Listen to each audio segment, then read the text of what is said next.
दोस्तों, आप सबों का मेरे चैनल पे बहुत ही स्वागत है। दोस्तों, आज हम ज्योग्राफी से संबंधित क्वेश्चनों को जानेंगे जो कि बिहार बोर्ड के होने वाले एग्ज़ामों में बहुत ही महत्वपूर्ण होने वाले हैं। तो आप अगर मेरे चैनल पे नए हैं तो वीडियो को लाइक कर दीजिए और चैनल को सब्सक्राइब करना ना भूलिए। तो चलिए दोस्तों, क्वेश्चनों को हम जानते हैं। सबसे पहला जो हमारा क्वेश्चन है वो है, विश्व की सबसे ऊंची चोटी एवरेस्ट किस देश में स्थित है? इसका सही उत्तर है नेपाल। दोस्तों, नेपाल में विश्व की सबसे ऊंची चोटी जो एवरेस्ट की है वो नेपाल में स्थित है। दोस्तों, अगले क्वेश्चन की तरफ हम बढ़ते हैं। अगला जो हमारा क्वेश्चन है, भारत में दक्षिण पश्चिम मानसून का आगमन किस महीने में होता है? इसका जो सही जवाब है जून के प्रथम सप्ताह में। दोस्तों, नेक्स्ट क्वेश्चन को अब हम जानेंगे। नेक्स्ट क्वेश्चन है, भारत की सबसे बड़ी जनजाति कौन सी है? तो इसका सही जवाब है गोंड जनजाति। दोस्तों, अब अगले प्रश्न की तरफ हम बढ़ते हैं। अगला प्रश्न हमारा है, भारत की सबसे चौड़ी नदी कौन सी है? दोस्तों, भारत की सबसे चौड़ी नदी जो है उसका नाम है ब्रह्मपुत्रा नदी। दोस्तों, अगले प्रश्न को हम जानेंगे। अगला प्रश्न है, भारत की पहली बहुउद्देशीय परियोजना कौन सी है? तो इसका सही जवाब होगा दोस्तों दामोदर परियोजना, जिसकी 1948 में स्थापना हुई थी। अब हम अगले प्रश्न को जानेंगे। अगला प्रश्न है, देवदार वृक्ष सामान्यतः किस तरह के स्थान में पाए जाते हैं? इसका सही उत्तर होगा समशीतोष्ण पहाड़ी वन। दोस्तों, ये सारे ऑब्जेक्टिव क्वेश्चन है, इसलिए हम इन्हें एक लाइन में देखते चलेंगे। अगला जो हमारा क्वेश्चन है, विरध गंगा या दक्षिण की गंगा के नाम से किस नदी को जाना जाता है? इसका सही उत्तर होगा गोदावरी। दोस्तों, नेक्स्ट क्वेश्चन है, बांदीपुर अभयारण्य किस राज्य में है? तो इसका सही जवाब होगा कर्नाटका में। अब हम अगले क्वेश्चन की तरफ बढ़ेंगे। अगला जो हमारा क्वेश्चन है, विश्व में सबसे गहरी झील कौन सी है? तो दोस्तों, इसका सही जवाब होगा बैकाल झील, जो कि साइबेरिया में स्थित है।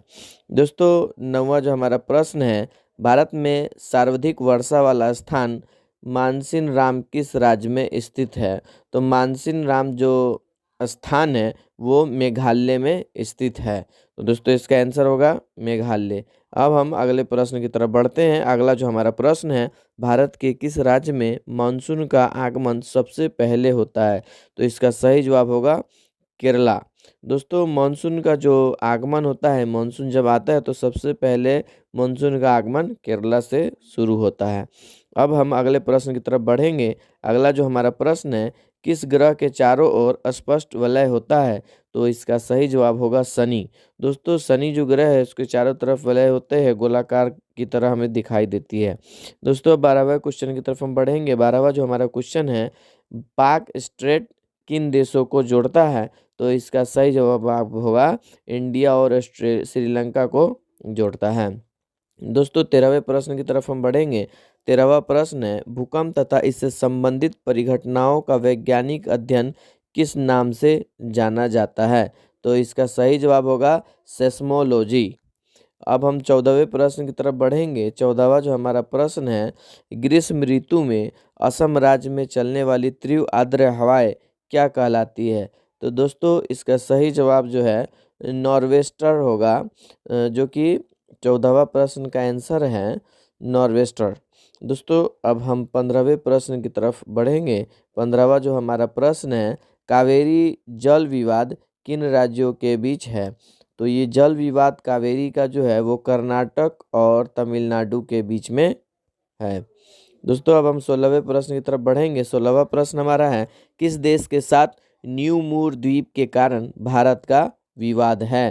तो दोस्तों, इसका सही जवाब होगा बांग्लादेश के साथ। अब हम नेक्स्ट क्वेश्चन की तरफ बढ़ेंगे। नेक्स्ट हमारा क्वेश्चन है, किस नदी को बिहार का शोक कहा जाता है?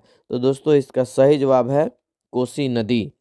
अब हम अगले प्रश्न की तरफ बढ़ते हैं। अगला जो हमारा प्रश्न है, किस बंदरगाह को भारत का प्रवेश द्वार कहा जाता है? तो दोस्तों, हम बंदरगाह जानते ही किसे कहते हैं। तो बंदरगाह जो भारत में है जिसको प्रवेश द्वार कहते हैं वो है मुंबई में स्थित है। तो मुंबई के बंदरगाहों को भारत का हम प्रवेश द्वार कहेंगे। दोस्तों अगले प्रश्न है, किस राज्य की समुद्र तट रेखा सबसे लंबी है? इसका सही जवाब होगा गुजरात की। अब हम अगले प्रश्न की तरफ बढ़ेंगे। अगला जो हमारा प्रश्न है, किस स्थान पर 1911 ईस्वी में विश्व की प्रथम हवाई डाक सेवा प्रारंभ की गई थी? इसका सही जवाब है इलाहाबाद और नैनी के मध्य। दोस्तों अब 21वें प्रश्न की तरफ हम बढ़ेंगे। 21वां प्रश्न है, कोंकण रेल मार्ग किस पर्वत श्रृंखला से होकर गुजरता है? तो इसका सही जवाब होगा पश्चिमी घाट से। नेक्स्ट प्रश्न की तरफ हम चलते हैं। अगला जो हमारा प्रश्न है, कोया जनजाति किस राज्य से संबंधित है? तो इसका दोस्तों सही जवाब होगा आंध्र प्रदेश। 23वां जो हम प्रश्न है दोस्तों, 23वां प्रश्न को हम जानेंगे, कोलकाता और मुंबई को कौन सा दर्रा जोड़ता है? तो दोस्तों यहाँ दर्रा से संबंधित है ऐसा पठार जिससे संकीर्ण रास्ता होते हुए किसी जो है काफ़ी कंजेस्टेड जो रास्ता पहाड़ों पे होता है उससे होते हुए एक स्थान से दूसरे स्थान तक जाना, उसी को हम दर्रा कहेंगे। तो इसका सही जवाब होगा भोरघाट। भोरघाट दर्रा जो है कलकत्ता से मुंबई को जोड़ता है। दोस्तों 24वां जो आंसर है और लास्ट जो हमारा क्वेश्चन है, कौन सा बंदरगाह भारतीय सामुद्रिक व्यापार का पूर्वी दरबार कहलाता है? तो इसका सही जवाब होगा कोलकाता हल्दिया। दोस्तों आप मेरे चैनल पे अगर नए हैं तो वीडियो को लाइक कर दीजिए और चैनल को सब्सक्राइब करना न भूलिएगा।